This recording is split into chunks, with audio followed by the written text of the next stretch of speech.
Hey there Ironman triathletes. In today's video, we will be chatting with athlete Matt G and his experience at IRONMAN Tulsa 2021. I know the course has changed through the years, but his insight into the terrain and conditions for race day should prove to be invaluable for your race day. Sit back and soak it up. Hey there, this is Ryan, triathlon.com, and we are talking to one of my athletes that just recently, he recently got done 7.3 to 1, now it's its own little fiasco, and he's also recently done Ironman Tulsa, the first one. He was supposed to do it in 2020, but rolled over in 2021 like everybody else, and we went through the Triathlon platform. I was coaching one-on-one through that. And I'm in Kansas City, and he is out in Colorado, so it's kind of a virtual coaching from a distance. So just going to kind of go through your experience at Ironman Tulsa, a little bit about background, how the race went for you, swim, bike, and run, and then kind of anything out there, because this, correct me if I'm wrong, this was or was not your first full Ironman? It was my first. So we'll get into that with a little bit of background. So it's your first full Ironman, so for our first timers experience as well, and then the experience of Tulsa in general, and just how that went. So let's start off by going through, just give me a little bit of your background as far as your endurance sports and everything, your endurance training, if there was some before you signed up for Ironman Tulsa, and what that looked like. Yeah, so back in 2018 is when I started back into triathlon. I had done one probably, I don't even know, 2010 when I was in Germany. And I loved it, but being in the military and being away from home, I just couldn't train. So I put it on the back burner. In 2018, I decided I was going to sign up for the Boulder 70.3. So I trained with the Fink method, which was all pretty much zone 2. But I think it might be close to the 80-20 rule, but I did that and I finished Boulder in 2019. And then the pandemic hit, and the only race I could find last year was in South Dakota, and that was also a half iron distance, which was super tough. So I don't have a huge background. I'm not the best swimmer, and it turns out I'm not the best cyclist either, but running's usually my forte. Coming into Tulsa, I was ready. I mean, the nerves kicked in, but the swim was way easier than I thought it would be. The bike was a little sketchy. And then running was, it turns out, not my forte on that day. So let's so like you said, you've done a couple halves before this and had some experience, and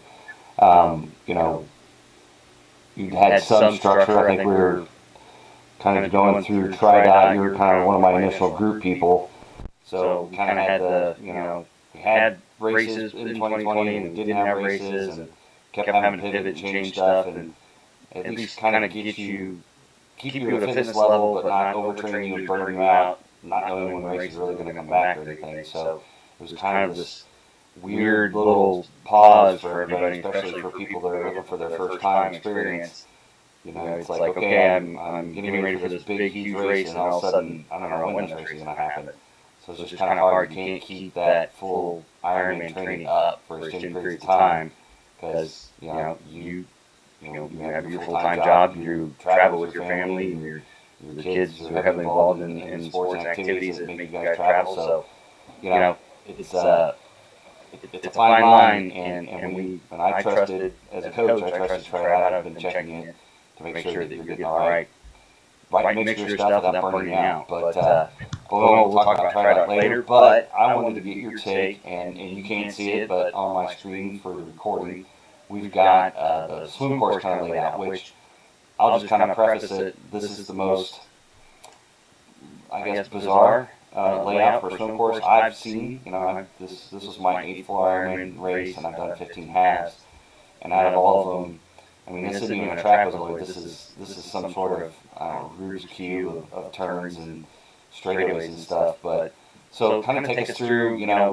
We get picked up from transition 2, and then bus to the swim start. So take us where they drop you off in the bus, and how's that for you? Yeah, so I mean, it wasn't horrible. I got to transition one for the shuttle right at 4, and of course I was backed up in traffic, which was my mistake. I didn't think I'd have to get there, 3:15, 3:30 to actually get in. So my wife actually, I hopped out of the car on the interstate. My wife took the car, and I walked over to the shuttle. But when we got to T2, no, that would be T1. Sorry, it was a little hectic because I was late. I was one of the last buses. I planned on self-seating myself around the 140 just as a buffer. I knew I could probably do it in an hour and a half. So I hurried up. I didn't even put my wetsuit on. Some people were, some people weren't. It was about a mile walk to the swim start, which for me, I know some people didn't like it. I enjoyed it. It actually helped settle my nerves.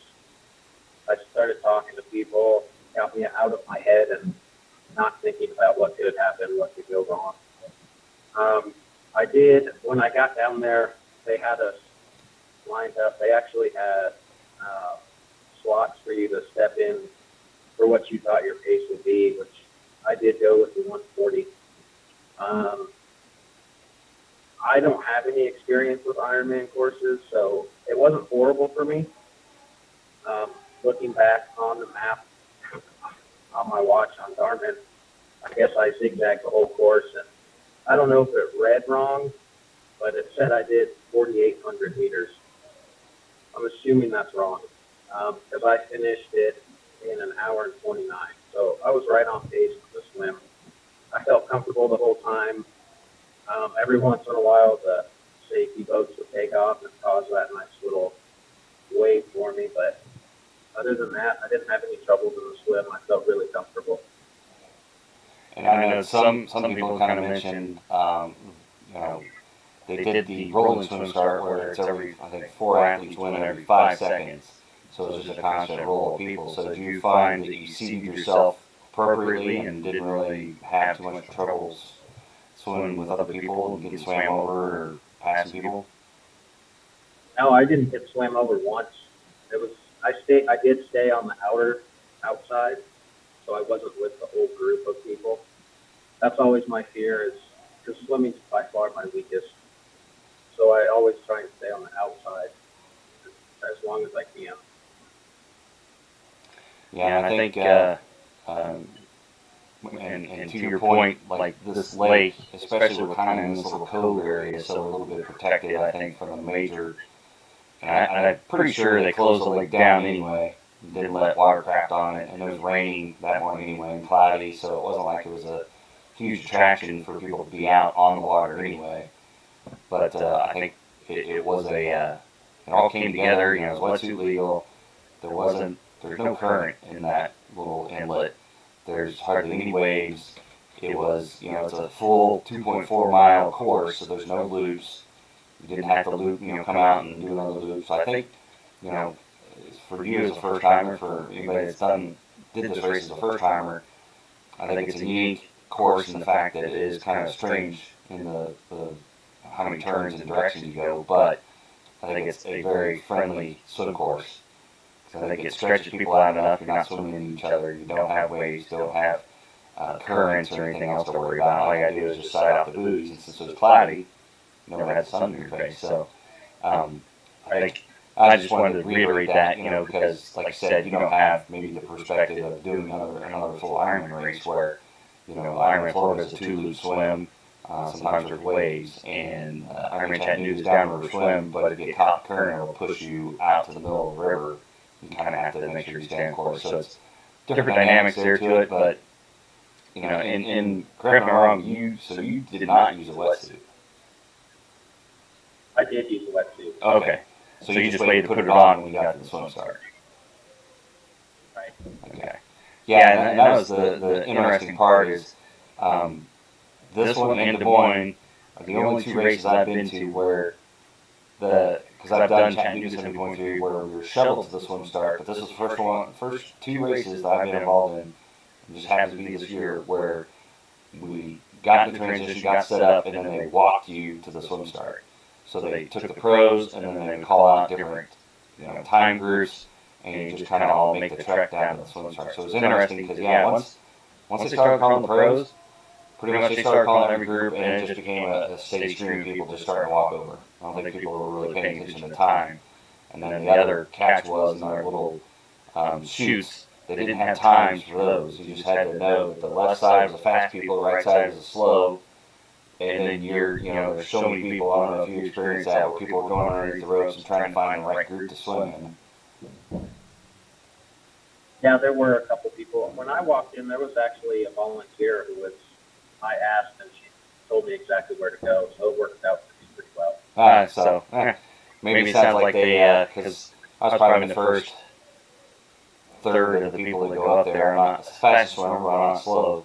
So they must have, maybe after a while, they kind of finally got their act together and figured out where to put people, because there's a couple of people signed, but they're all grouped together, so you didn't know exactly where you were supposed to go, and some of the volunteers weren't really sure, so it sounds like they got somebody that kind of knew what they were doing. So moving on, so you did the swim, and it sounded like it was fairly straightforward and I won't say easy, but I mean, you were able to do it and didn't have any problems. So take us through the interesting bike course. Everybody's got their different take on this for IRONMAN Tulsa, but let's hear how you felt it went. So when I started, it was raining pretty good. And I don't have any experience riding my bike in the rain. So I was already sketched out. And then I would say crossing the dam, which is maybe 2 miles in, I hit one of the infamous potholes and lost one of my bottles of my mix. So I was already sketched out. I knew I'd grab some Gatorade Endurance, but I've never used the Gatorade before, so I didn't know how that would go. And then the first turn after the dam was that straight. It's not a long downhill, but it's pretty steep with mud strewn across, and you have volunteers telling you to slow down, you can't bomb down this hill, and that's when I knew it was going to be rough. But throughout the course, there was all the signs for the rough road, and for me, it was sketchy. I was sketched out just with the wet roads, because I've never handled a bike on wet roads. And that was my first time, so I held back on pushing any hard power. I probably could have. I mean, the bike took me 7 hours, which I was hoping I could do it in like 6.5. My power was definitely lower than I had trained for, but I felt safe, so I kept it at that pace. The fourth discipline is what got me in this race, which was nutrition. I don't know if it was because I started using the Gatorade, because I had 2 more bottles at my personal needs bag, but obviously that was mile like 60, I think. So around mile, I would say between 70 and 80, my stomach just wasn't having it. So I just kept my pace, and I think my average power for the bike was in the 150s, which is my zone 2 pace. But I like the course. I do like the bike ride. The elevation, the climbing didn't hurt me. The rough roads, and then the steep downhills with people telling you to slow down because there was either a sharp turn or the road was not that safe was the worst part about it. But I did like the course other than the roads and maybe the rain. Yeah, I think that's, you kind of hit the key points there. I think a lot of people, it's a I guess I call it a true course, but you can't not train and go out there and think you're going to do okay on it. It's a challenge, but it's totally doable if you do your training. But then you add in, the rough road sections, and you add in it rained the entire time, and then the hill I think you're talking about is where the landfill was. So I think, they always had trucks running in and out, and they tried to clean the best they could, but then when it rained, it just washed all that stuff down the road, and that was, I don't know about you, but once I ran through there, I had grit on my water bottle, so every time I took a drink, I'm sitting there chewing dirt, and, but, at least it rained heavy enough on certain parts of it, it kind of washed us off, so, It was a give and take, but yeah, I think that's the biggest issue to overcome is the road qualities. Hopefully, they're paving more and more sections every year in anticipation of this race. I think they signed at least like a 3-year deal or something like that. And usually it's 5 years. So they did pave quite a few sections, and those were pretty nice. But unfortunately, I think they ran out of rough road signs ahead, and they probably had to make some, especially for this race. So it was interesting. But yeah, like you hit the other point is, for this race, make sure all your screws are tightened and all your water bottles are insecure, because I can't count how many water bottles, bike boxes, the cages that go in between the handlebars, they're just all over the road. That just and I compare it to riding a rumble strip. If you want to prepare for this race, you want to make sure all your stuff is staying on your bike. You go over and ride on a rumble strip on a highway for about 5 miles. If everything stays on your bike, then you're good to go. Much, yeah. But and you hit the other. I mean, it's so difficult because it was raining, and I don't think it got out of the 70s, which I'm not complaining. But that can take you out of your game a little bit as far as making sure you're staying hydrated, because you don't feel thirsty. When you got rain hitting you in the face and you're wet constantly, so you can't really tell how much you're sweating. It's important to almost force yourself to keep drinking those fluids. Like you said, if you get to a point where you're done, your stomach's not having it anymore. You got to be also careful not drinking too much, because then it can back up on you too. So, but did you stop at special needs? I did. I had a couple gels and then the 2 more water bottles of my mixture. Grabbed those and kept going. Yeah, and I stopped for it too, and like I always recommend, if you don't think you're going to use it, put something in the special needs bags and be okay with if you don't stop and get it.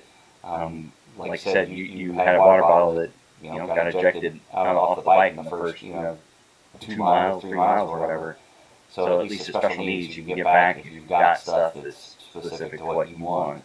At least you have an opportunity to get some more. So I think that's a key as well. But yeah, I think the big, like I said, big keys, prepare. Even if they pay a lot, I think roads are going to be an issue. And this race being in May, I think the odds are pretty high it's going to be raining or something. But we did get lucky, I think, and it was not very windy. I mean, usually in Tulsa, you're at least a 15-mile-per-hour, just a constant wind. And if you're riding into a headwind, that's what it is, and it's just a grind. But I think luckily it was just kind of a rain. I think there's like a gusty little section at one of the turns, and that was about it. So I think we got lucky on that one. But yeah, so it sounded like you were in the right spot, pretty close to executing your plan, and did the best you could to kind of roll with the punches as far as the rain and the roads go to get you through to T2. And then I'm pulling up the run course. So now you pulled into T2 and you're off your bike, and most people are thanking God to get off their bike seat after 112 miles. So how was the run for you? The run was rough. When I got into T2, I was on a pace to break 14 hours, which would have been cool for my first Ironman, but my stomach just wasn't having it. I started out the run. My plan was to run from aid station to aid station, but I made it to the second. Well, I guess it would be over by the loops, the Route 66 part, that first aid station, and that's where I started to do like a 3-minute run, a 1-minute walk. I did that through the first half, and then the second half it was just rough. I ended up walking way more than running, which I knew I could. I had time to do that. I wasn't trying to break any records. No matter what, it was going to be a PR. And then I started feeling a little better, and I was, after the turnaround on the second loop, I guess that would be I don't know if it was the west side, but the far end, I went back to running from aid station to aid station. and then I just hit a wall. In the last 3 miles, well, I would say within the last 3 miles, I probably walked 2.5, and then when I got close to the finish, I ran like the last 3/4 of a mile, and I felt all right, but it was rough. I really did like the run course. It was spaced out. I was probably far enough back where all the people were spaced out, so we didn't get all bunched up. So I enjoyed it, other than my stomach issues. Yeah, and I think it's worth noting because this one's a little bit different. Usually, I mean, we had our little section where we ran through downtown to get to the river trail, but that river trail is unique that it has two separate paths, one for motorized or wheeled vehicles and one for pedestrians. So they basically used them as lanes, one way in and out. There's only one little section, I think, where we shared, where we had to kind of, bunch up a little bit and you're passing pretty close. But other than that, I mean, everybody's going the same direction in the path you're on, and it wasn't as crowded, and if you needed to take a minute, you could, and there's plenty of sections with spectators. There's plenty of sections without spectators. If you want to take a little bit of a breather and walk for a minute, you could, and not have anybody kind of, I think people have the best intentions when they're in your face and like, oh, keep walking, keep running, you can do it. And it's like, well, at a point, sometimes it's the best just to kind of walk it off for a minute and regroup and get back out there. And I think there's plenty of opportunities with that. You can feel like people weren't watching you and being like, what are you doing, man? You're supposed to be running or anything like that. But so I did. I mean, what did you think of the spectators? I loved it. It was great. They didn't bother me at all, and they helped push me a little bit, for sure. I was not expecting all those people down there when I got in there for that first week. It was pretty cool. Yeah, that's what part of what I've been saying about this course is that river walk trail system. There's parks in there. There's places to park your car. And if you wanted to have family, you got little kids, there's parks for them to play in while you're watching the race. And it's got plenty of trees. There's plenty of shade. The only place that didn't have shade was when you're downtown, running in and out. But I mean, as far as a spectator-friendly run course, I mean, you're not going to get much better than this.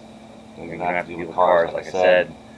You just got to find a place to park. You can watch your athletes go by 4 different times.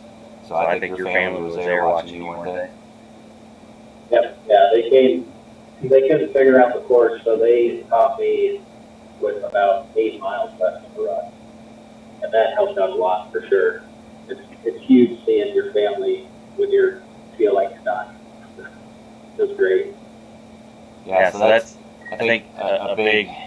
I'm not trying to sell the race to anybody, but a big selling point for this race is that spectator-friendly run course. Because even if it wasn't, for most of the time it was overcast on the run. I think I got rained on a little bit, but for the most part, like I said, even if it was sunny, we are on the correct side of that river. Even in the afternoon, the sun comes down, all those trees are going to shade us.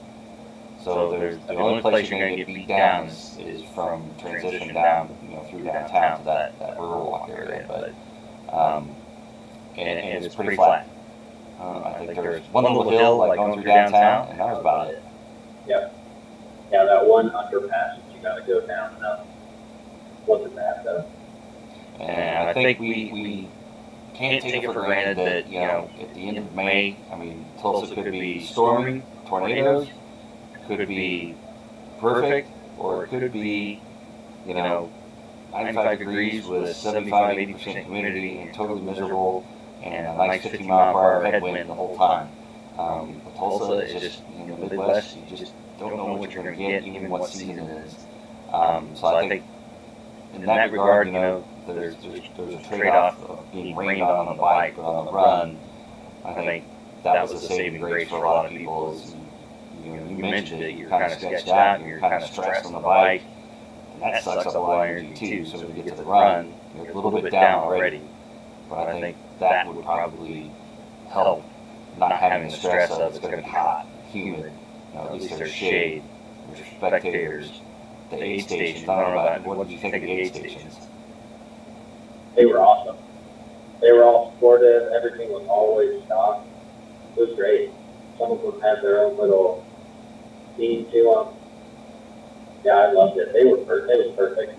And not on the whole course, the whole day. I never got too hot. I never got cold. It was almost perfect temperature.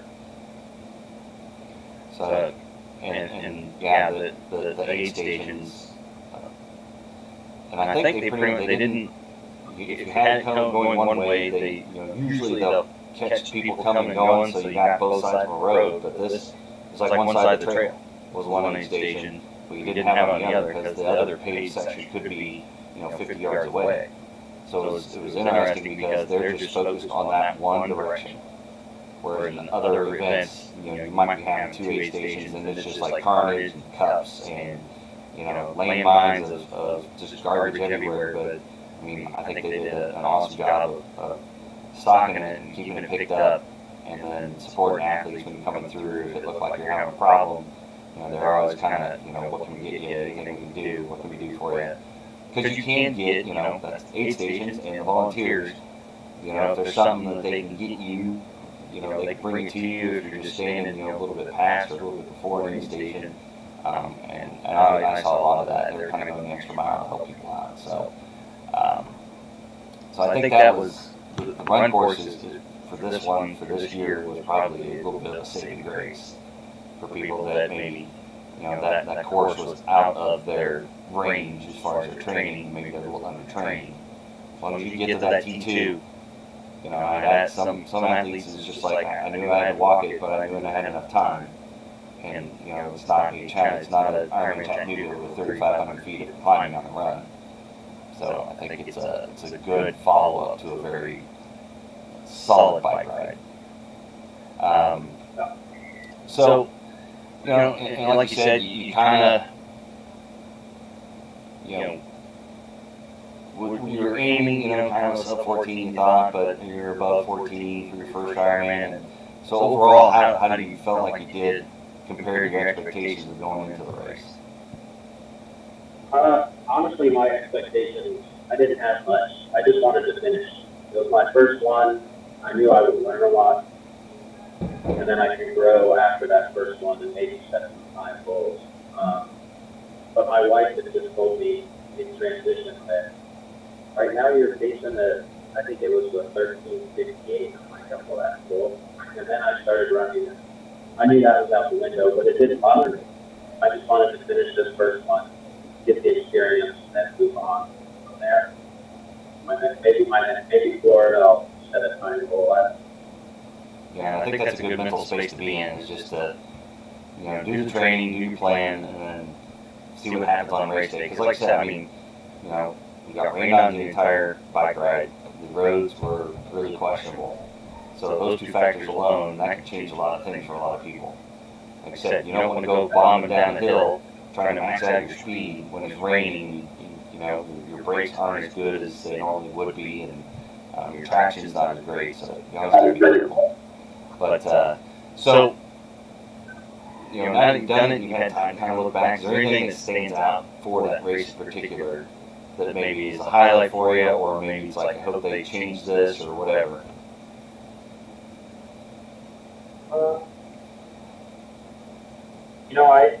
There wasn't anything that I want them to change about it. I did enjoy it.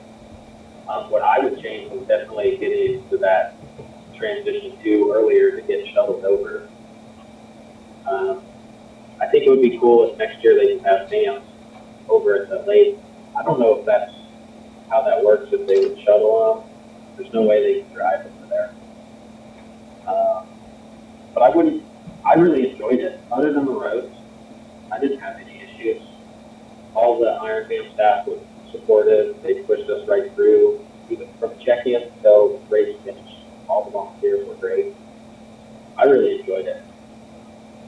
And did it's just first, you don't really have a comparison on, because I've done, like I said, I've done 8, and I've had transitions where, it was one transition, everything was essentially located like Ironman Chattanooga, everything's down Ross's Landing. Transitions, Ironman Village, finish line, everything. Except the swim start. We had to get shuttled swim start. By Ironman Boulder, everything's out the, well, there's two transition. Swim start, and T1 is the reservoir, and then the other one's downtown. And several other races where that's the issue. So what do you think of a two transition race? And not only two transition, you had to walk to the swim start, and then the finish line, you had to walk or get shuttled over to T2 to get all your stuff afterwards. So is that intimidating or? No, well, I had my wife there, so she actually pulled up right over by the med tent, and I just walked and got in the car and we drove over and picked all my gear up. I personally, I never thought about it. I like having the two transitions because you don't have as much gear there, so you have more room. And I know this year transition was probably spaced out a little bit more than normal. And I mean, I can't imagine putting all my gear right there for 140.6 miles. All my gear that I need for that race. I mean, I'm sure I can do it, and obviously it's been done by everybody, but I like the two transitions just for spacing purposes. And, you finish your race and bam, you go pick your stuff up and all your gear is right there by your bike. I don't have, the only experience I have with Ironman is I have in Boulder, which is just one transition, and we were cramped in there. So I personally liked it, but like you said, I don't really have much to compare it to. Yeah, I think you kind of indicated.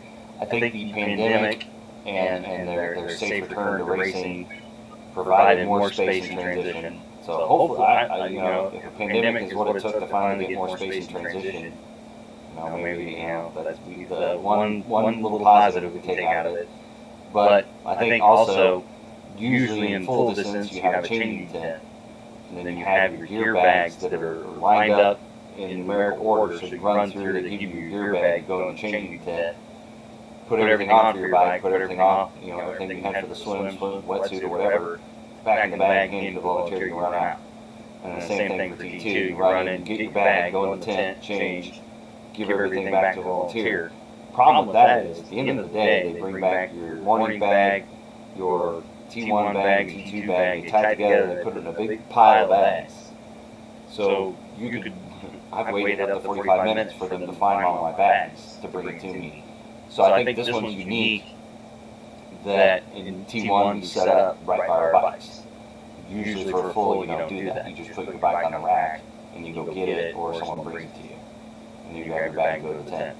For T2, we put our bags by our rack spot, which is unique.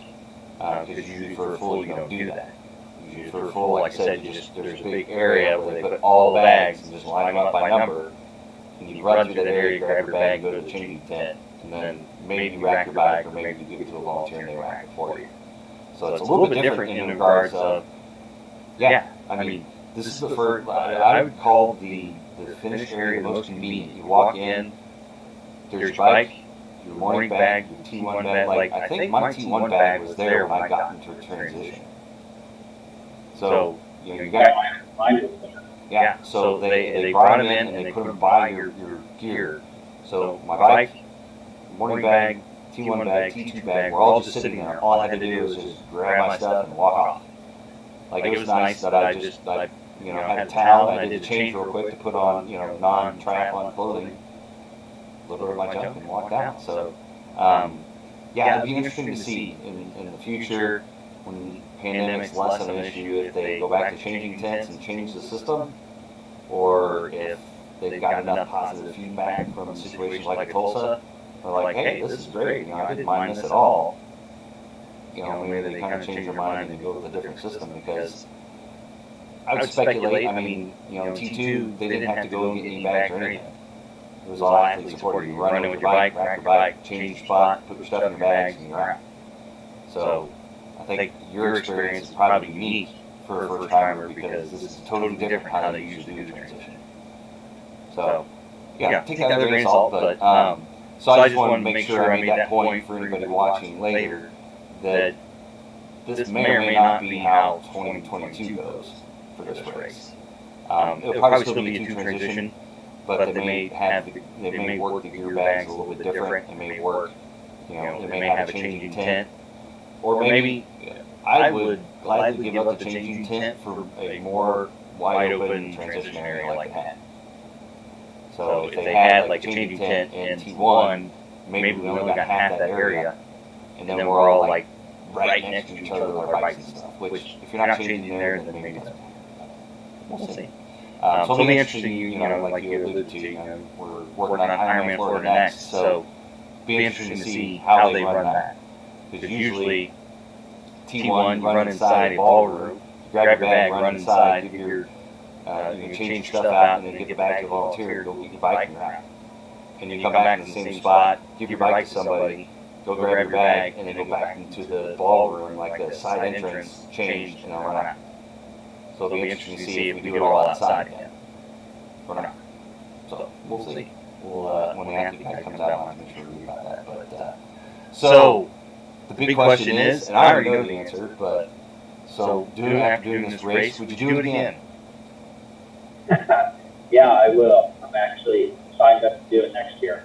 So I think that's a good stamp of approval when somebody says, I like this race enough, I think I'll do it again next year.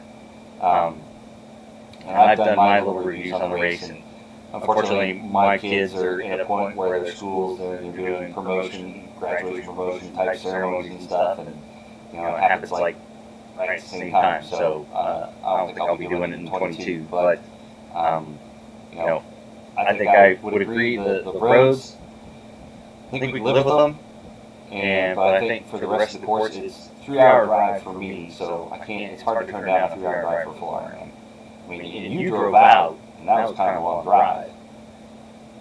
Yeah, we made it about 9.5 hours, but we split it up. We left when we got off work and went 6 hours, so to Salina, Kansas, and then next morning we got up, drove down 3 hours.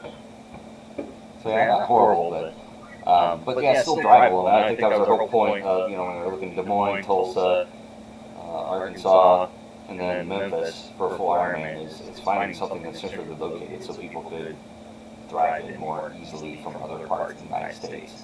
But yeah, I think that's a good kind of, like I said, I just want to kind of put your experience out there. As a first timer, and this is the first time they've done this race, and they've done it in the pandemic, so who knows what 2022 is going to look like. I'm going to assume that it goes off without a hitch.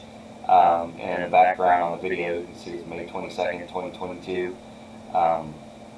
We'll see what the future holds as far as logistics and everything. But so yeah, it was an interesting race. It's kind of 4 different facets of T1, T2. The swim start is a different location, finish line is a different location. So there's, I think, a lot of moving parts and logistics in this race that people kind of need to keep their eye on. But hey, we both survived it and came through on the other side. So if we could do it, anybody can do it, right? Absolutely. So that wraps up our little conversation about Ironman Tulsa. If you're watching this video later, just put a comment if you have any questions or anything like that. I'm always on the comments and getting back to anything. If you're seeing this in the courses that I do on my website, always contact me, info@triathlon.com if you have any questions, and I'll be happy to answer your questions. And thanks, Matt, for your time, and we'll talk to you guys later.